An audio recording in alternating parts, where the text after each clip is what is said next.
which reaffirms the commitment to democracy. For 15 weeks, the protesters in Hong Kong have sent a stirring message to the rest of the world about the dreams of freedom and justice can never be extinguished by injustice and intimidation. And I want to thank our freedom fighters. And I'd like to speak directly to the people of Hong Kong. America stands with you, and America will always support you.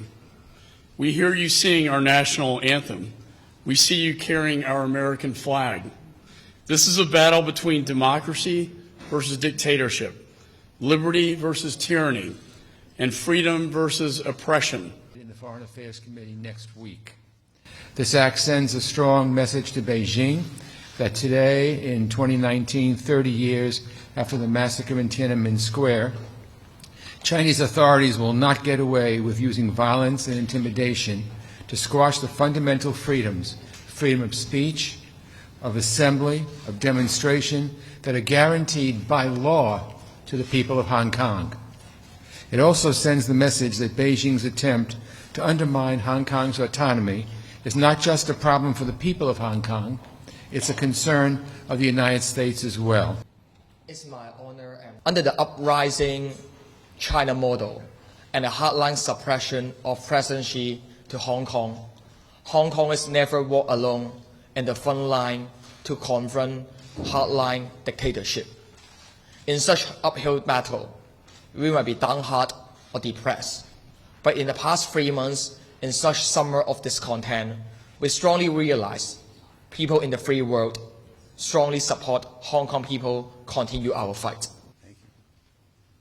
Hello, everyone. I want to thank the Congress for giving the support because this is a message to these Hong Kong people that we are not isolated in this fight.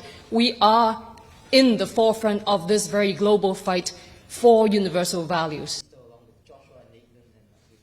Much more must be done to fully realize the legitimate aspirations of the Hong Kong people in the guaranteed order of one country, two systems. The people of Hong Kong deserve the future of justice and autonomy and freedom from fear that they were promised in the Basic Law and for which they have long been courageously fighting. The pro-Beijing leadership in Hong Kong must ensure a political system accountable to the people. We cannot let commercial interest drive our policy. If we do not speak up because of commercial interest in support of human rights in China, we lose all moral authority to speak up for them any other place in the world.